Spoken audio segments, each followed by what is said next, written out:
오늘 이 시간에는 이 마음을 품으라 이런 제목으로 말씀을 드리겠습니다. 지난 주간에 한 주간 기도원에서 기도 주간을 가지면서 은혜를 많이 받았습니다.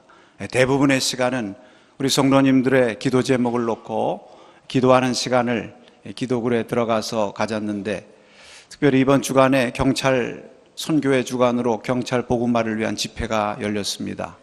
말씀을 많이 들을 시간은 없었지만 그 강사님 중에 거룩한 빛 광성교회 정성진 목사님이 말씀 전하는 시간이 있더라고요. 그래서 저도 그래도 알려진 목사님인 것을 알고 한번 이 목사님 말씀을 좀 들어야 되겠다. 여러분, 저도 설교 열심히 듣습니다. 근데 이분이 여러분 교회 예배를 몇 부 드리십니까? 그래서 2부 드립니다. 1부 예배도 드리고 2부 예배도 드립니다. 그러니까 그분이 1부 예배도 잘 드리고 2부 예배도 잘 드려야 됩니다. 그러더라고요. 그래서 2부 예배 드리는 분들이 1부 예배까지 드리는 얘기를 한가 그랬더니 그게 아니라 1부 예배란 무엇이냐? 하나님 앞에 드리는 신앙생활, 하나님과의 관계, 예를 들면 예배생활, 기도생활, 말씀생활, 헌금생활, 또 전도하는 것, 선교하는 것, 또 주님의 교회를 위한 봉사, 이런 것들, 그게 1부 예배라는 거예요. 그런데 1부 예배를 잘 드려야 될 뿐만 아니라 2부 예배도 잘 드려야 된다는 것은 무슨 얘기냐면, 예배 드리고 예배당을 떠나서 성도 간에, 이웃 간에, 직장의 동료 간에 이 생활도 예배라는 거야. 이 2부 생활 예배도 잘 드려야 된다, 그런 얘기입니다. 그래서 신앙생활을 잘 하려면 생활신앙이 돼야 된다. 따는 그렇다. 오늘 말씀과 딱 맞는 말씀이라서 제가 기억을 했습니다. 여러분, 사도 바울께서 그리스도인의 신앙생활에 대해서 말씀하시는데, 생활에 대해서 우리가 이 생활을 잘 배워야 됩니다.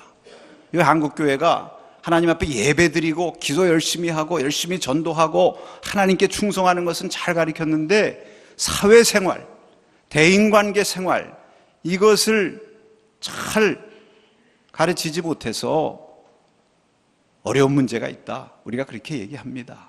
우리 남산교회는 빼놓고요. 여러분, 사도 바울께서 성도의 신앙생활에 대해서 가르치시는데, 지난주에 우리 말씀 들었죠? 복음에 합당하게 생활해라. 복음과의 관계, 그리스도와의 관계에 있어서 빌립보 성도들이 열심히 잘 생활했어요. 얼마나 헌신적이었습니까? 얼마나 기도하고 예배하고 선교 열심히 하고 충성하고. 그런데 그것으로 다가 아니라는 얘기예요. 믿음을 지키고 신앙의 싸움을 열심히 싸우는 것, 선한 싸움 싸우는 것, 그것도 중요하지만 그것으로 다가 아니라는 거예요. 그래서 오늘 2장에 계속해서 말씀하시는데, 성도 간의 관계에서, 이웃 간의 관계에서 우리가 어떻게 생활해야 될 것인가, 오늘 말씀이 그 바로 2부 예배에 관한 말씀인 것입니다. 오늘 말씀의 배경은 이렇습니다. 빌립보 교회가 참 열심히 있었어요. 참 헌신을 했습니다. 그래서 사도께서 빌립보 성도들을 볼 때마다 기도와 감사가 저절로 나와요. 얼마나 기쁜지 몰라요. 그런데 한 가지 부족한 것이 있었어요. 그것이 무엇이었느냐 하면 불화가 있었던 것입니다. 되게 열심히 있는 사람들 가운데 이런 문제가 생길 수 있죠. 열심히 하다 보면 이게 잘못하면 우월감에 빠질 수가 있고, 다른 사람 판단할 수 있고, 왜 아무개는 나처럼 열심히 봉사 안 해? 뭐 이런 식으로 자꾸 사람을 바라보게 되면 이것이 갈등이 될 수가 있는데, 바로 빌립보 교회에 그러한 어려움이 있었던 것입니다. 그래서 바울의 기쁨에 2%가 부족해요. 오늘 4절에 보면 나의 기쁨을 충만하게 하라. 바울의 기쁨이 온전하게 되는 길이 어디에 있습니까? 여러분, 우리가 부모님들에게 안부 전화를 드리면 대개 무슨 말씀을 하시는가 하면, 나는 잘 있다, 나는 편안히 잘 있으니까 걱정하지 말아라, 너희들 잘 살아라, 너희들 일 잘하고 건강하게 잘 살아서 기쁘다, 그러나 너희들 서로서로 사이좋게 지나면 내가 더 기쁘겠다. 사도 바울이 꼭 그 말씀 하시는 거예요. 나는 지금 매여 있고 이 처지가 힘들긴 하지만 내 속에는 기쁨이 충만해. 이것을 통해서 주님의 복음의 진보가 나타나고 그리스도가 존귀하게 되니 나는 기쁨이 충만하다. 내 걱정하지 말라. 너희들 잘 믿어라. 참 선교 열심히 하고 주님을 위해서 충성해서 너무 기쁘고 감사하다. 그런데 딱 한 가지, 너희들 서로 사이좋게 지내라. 사이좋게 신앙생활 잘하면 나의 기쁨이 100% 충만하게 되리라. 할렐루야. 그 얘기예요. 여러분, 어찌 사도의 기쁨만 되겠습니까? 주님의 기쁨인 줄로 믿습니다. 주님의 몸된 교회가 지체들이 화목하고 서로 성도 간의 생활 잘하면 우리 주님께서 얼마나 기뻐하시겠습니까? 바로 이러한 마음으로, 이 주님의 마음으로, 아비의 마음으로 오늘 사도 바울께서 성도들을 향해서 권면하시는 것입니다. 그 요절의 말씀이 5절입니다. 5절 말씀을 함께 읽겠습니다. 너희 안에 이 마음을 품으라. 곧 그리스도 예수의 마음이니. 네. 그리스도 예수의 마음. 그리스도를 보여주십니다. 여러분, 오늘 말씀을 보면 처음서부터 끝까지 그리스도예요. 그리스도로 시작하고 그리스도로 마칩니다. 그리스도 안에 이렇게 시작하고 5절에 가서는 이 마음이니 곧 그리스도 예수의 마음, 이 마음을 품으라. 그리고 6절 이하에서는 그리스도에 대한 설명이니까 끝까지 그리스도로 끝나는 거예요. 왜 그렇습니까? 그리스도 안에 있는 자만이 이 생활 문제, 관계 문제 해결할 수 있어요. 이거 인간의 힘 가지고요, 인간의 본성 가지고 참 어렵습니다. 여러분, 왜 우리가 성도 간에 그리스도의 마음을 품고 이 마음으로 서로 대하고 생활해야 되는가? 우리가 그리스도 안에 있기 때문에 그렇습니다. 여기 그리스도 안에라고 하는 말로 시작하는 의미가 참 중요합니다. 그리스도 안에라고 하는 말은 사도께서 이 말씀을 보통 사람들에게 주시는 것이 아닙니다. 더구나 믿지 않는 불신자들한테 주시는 것도 아닙니다. 그리스도 안에 있는 사람들에게 주시는 것입니다. 저와 여러분이 그리스도 안에 있는 자인 줄로 믿습니다. 저와 여러분들에게 주는 거예요. 그런데 여러분, 우리는 그리스도 안에 있는 자들이라는 거예요. 저는 이 1절 말씀 읽을 때마다 있거든 이렇게 끝나가지고 이게 도대체 무슨 얘기인가 잘 들어오지 않고 그 다음 말씀들은 잘 들어오는데, 제가 오늘 말씀을 묵상하면서 보니까 이 1절 말씀의 키가 다 있습니다. 그리스도 안에 있다고 하는 것은 그리스도의 은혜와 사랑 가운데 있다는 것인 줄로 믿습니다.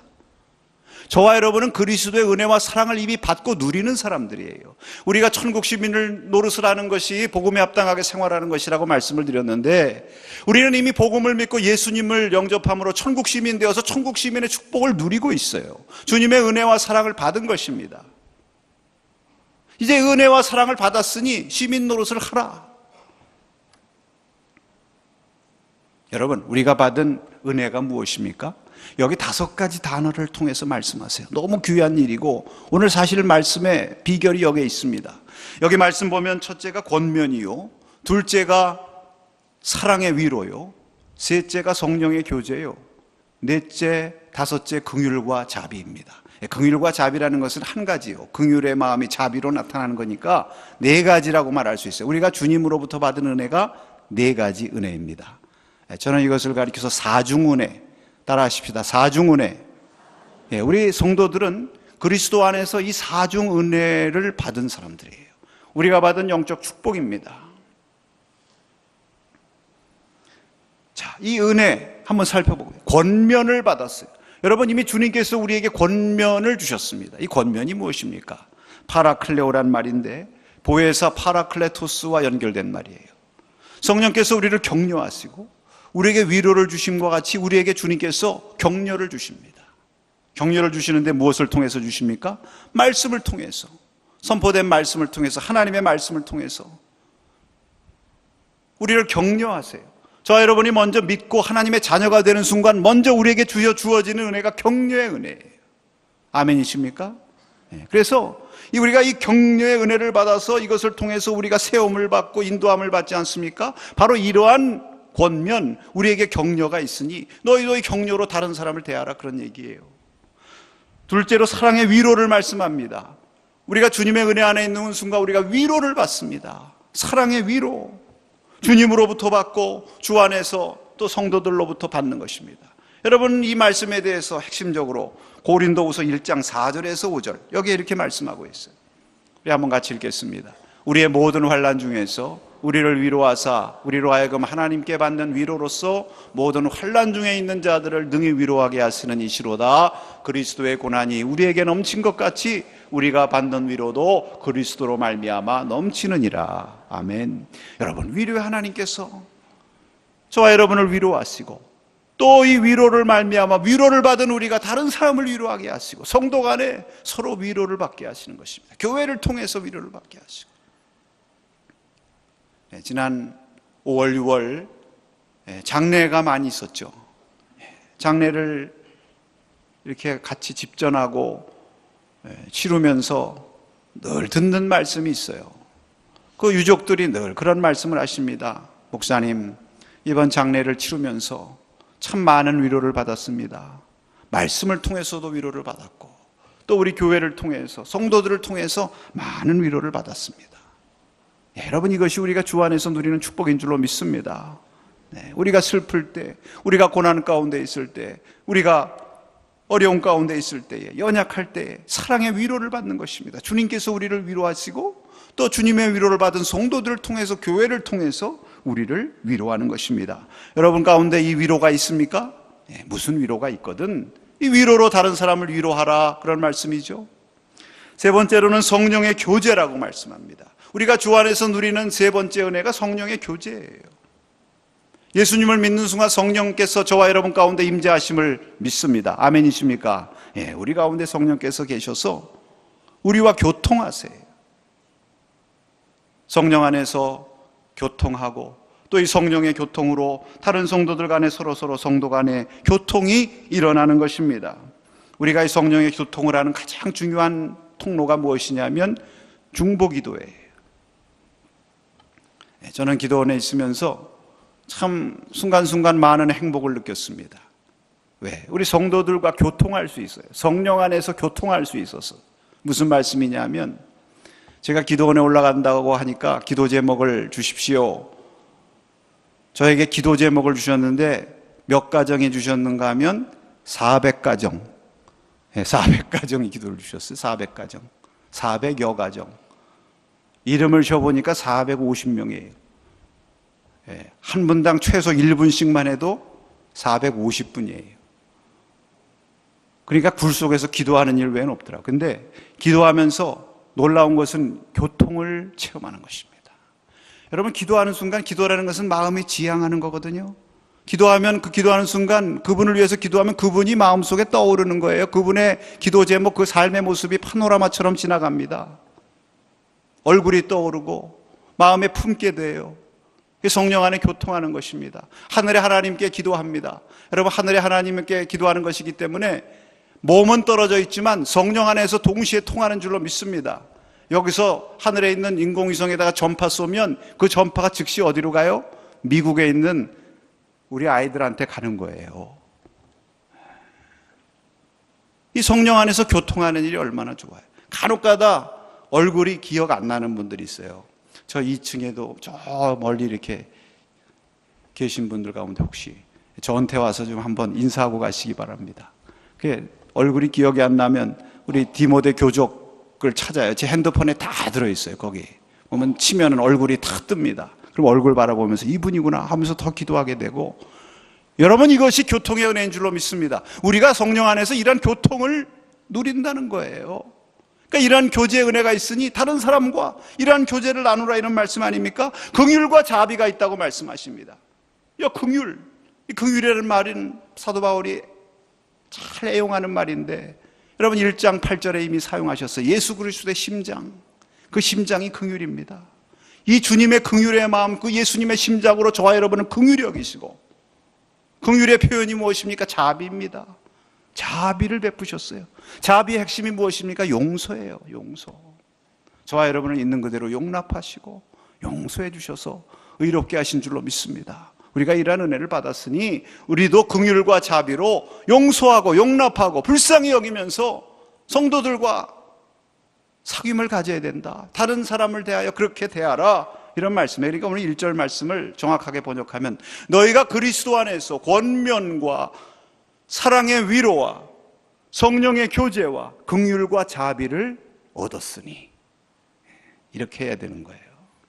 여러분, 우리에게 이러한 은혜를 주님께서 주셔서 이러한 사중 은혜를 받고 지금도 누리고 사니까 우리가 이러한 은혜를 받은 자로서 우리가 성도 간에 이러한 은혜로 서로를 나누어야 되지 않겠는가, 이런 말씀인 줄로 믿습니다. 그래서 저는 모든 비결이 여기에 있다고 생각해요. 여러분, 사랑을 받은 자가 사랑할 줄 안다. 아멘이십니까? 은혜를 받고 사랑을 느끼고 받은 사람은요, 다른 사람에게 그대로 가는 거예요. 왜 우리가 다른 사람을 향해서 마음을 열지 못할까?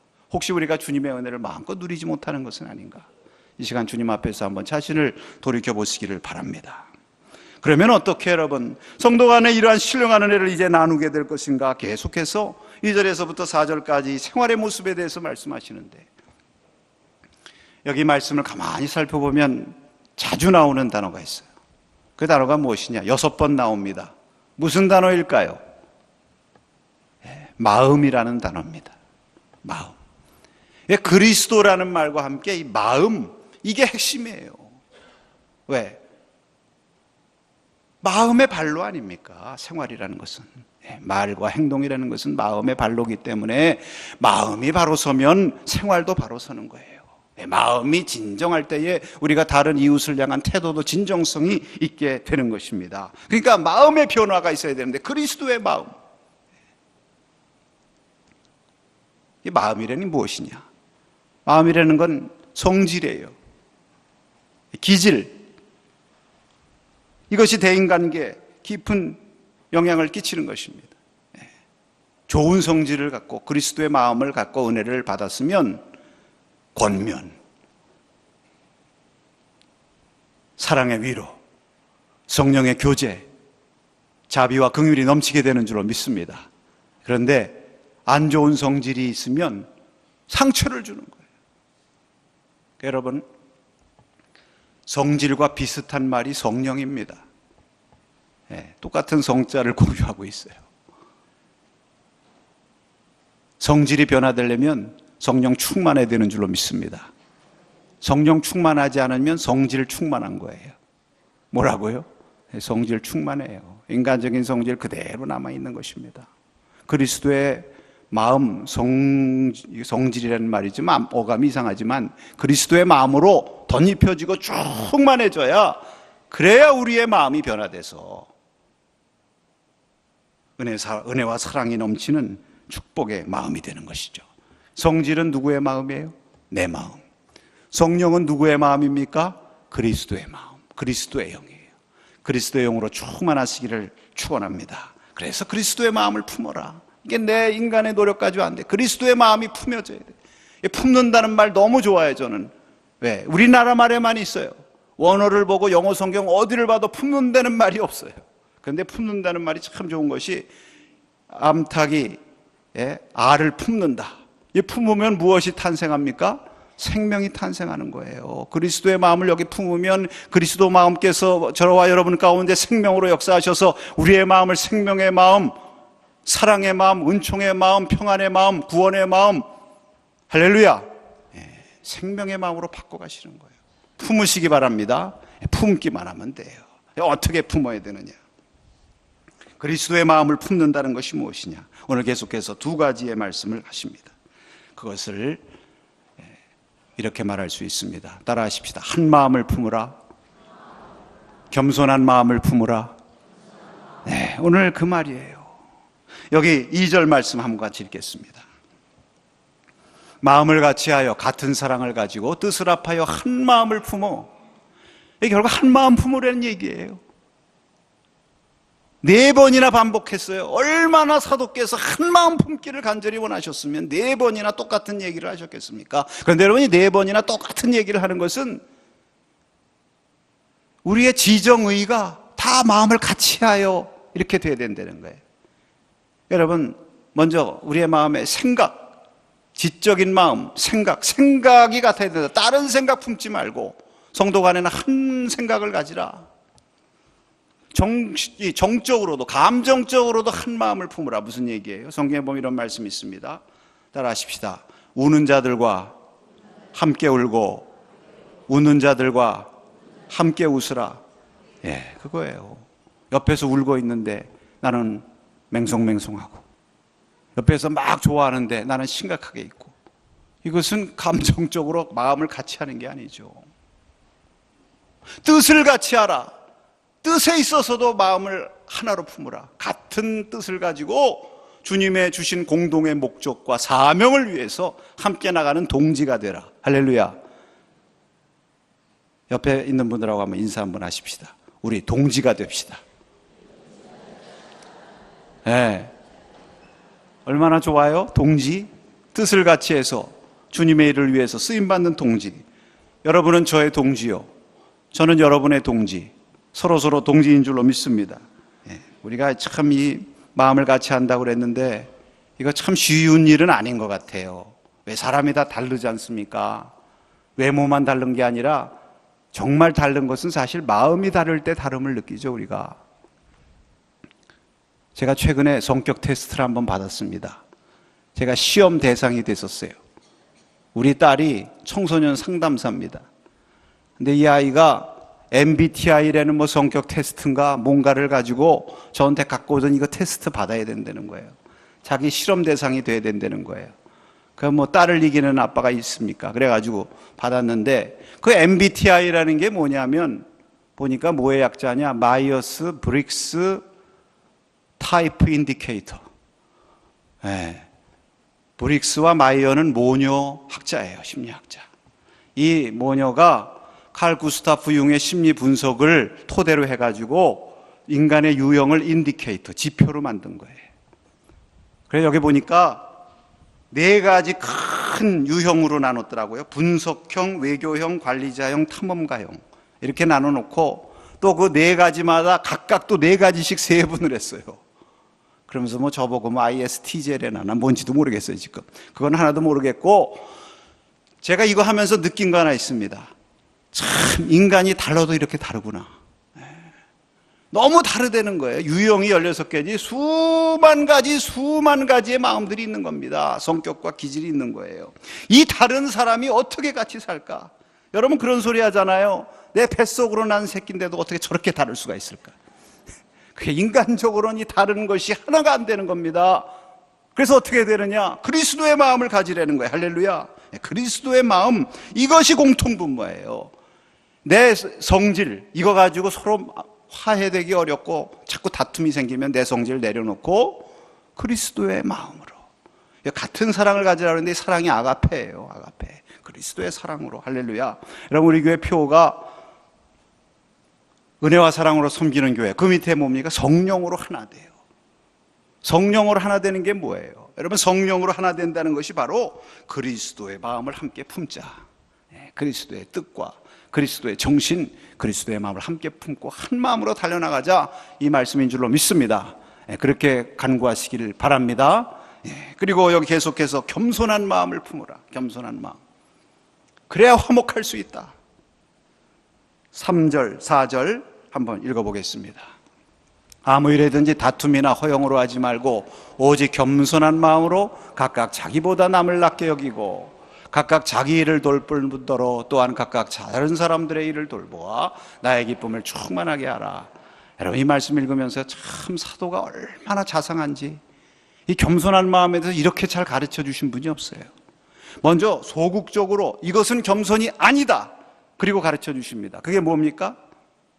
다툼과 허용이라는 거예요. 여러분 겸손의 반대가 무엇입니까?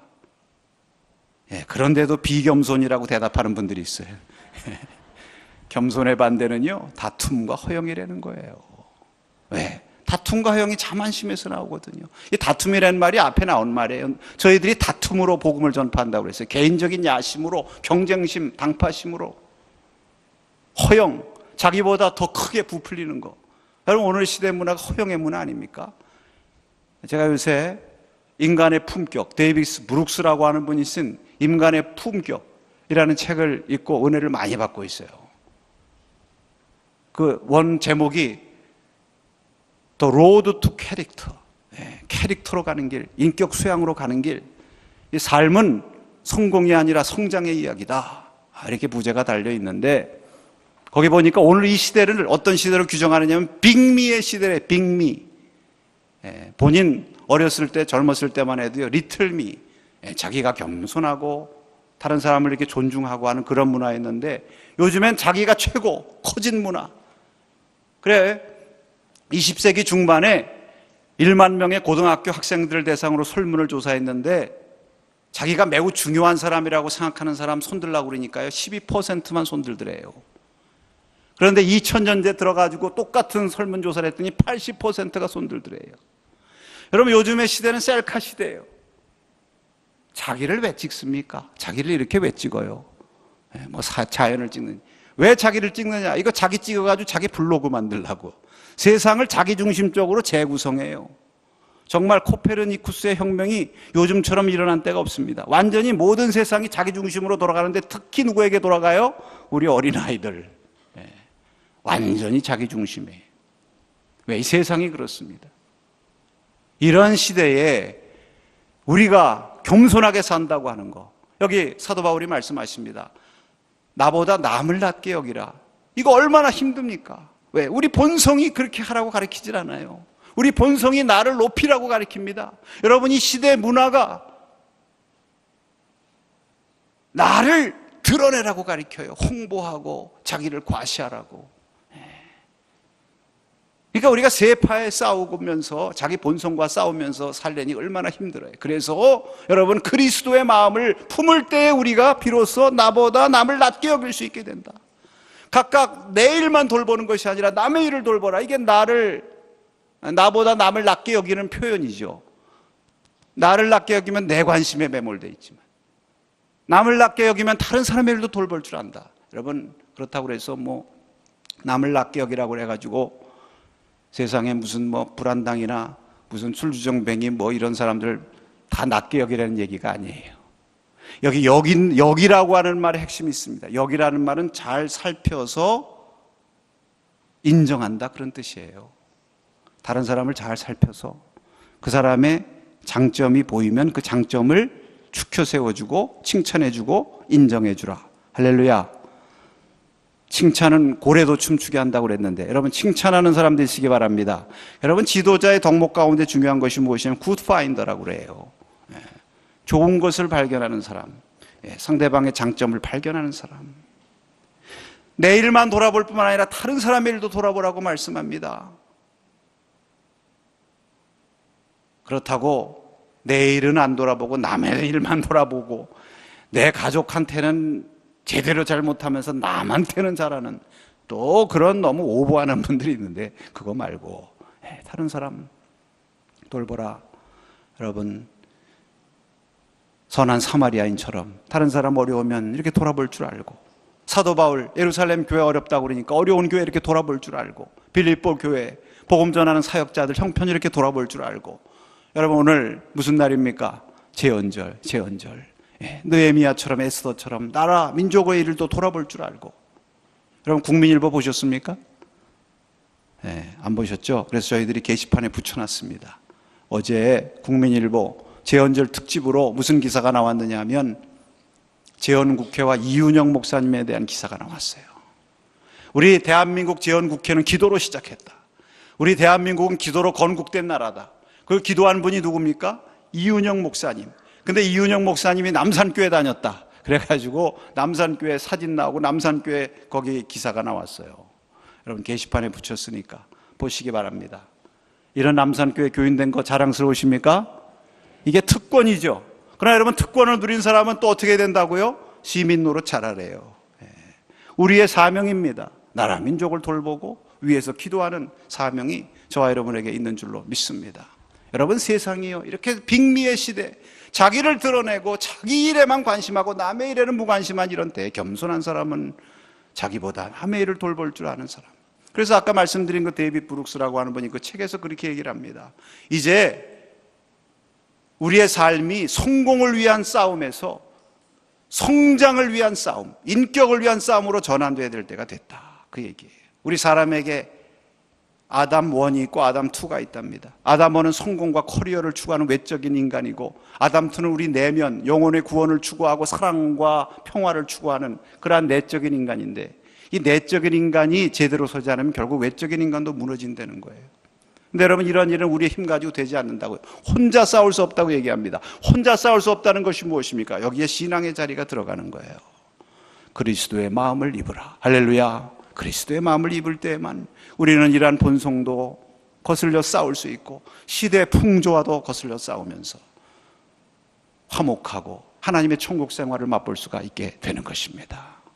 오늘 마지막 말씀 보면 이러한 주님의 모습을 여기 모범으로 소개하면서 주님께서 저와 여러분을 위해서 여기 말씀에 그대로 우리와 같이 되시고 우리의 일을 돌보시기 위해서 십자가에 달리시고 자기를 낮추시고, 그럼으로써 주님 하나님께서 저를 높이신 그 놀라운 말씀을 여기 하고 있습니다.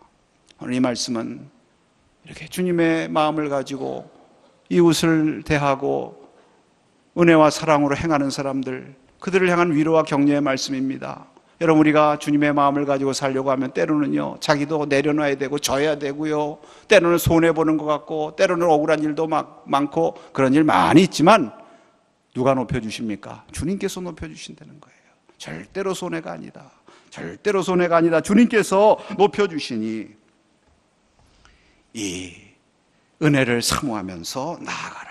사랑하는 성도 여러분, 오늘 이 은혜와 축복을 저와 여러분이 받았고 누리고 있고, 또 앞으로 대인관계 생활을 통해서 누릴 수 있기를 축복합니다. 그리스도의 마음을 품기를 기도하십시다. 그래서 성도의 화목을 이루고 생활의 복을 받으며 주님의 기쁨이 충만케 되는 놀라운 성도가 될 수 있기를 주님의 이름으로 축원합니다.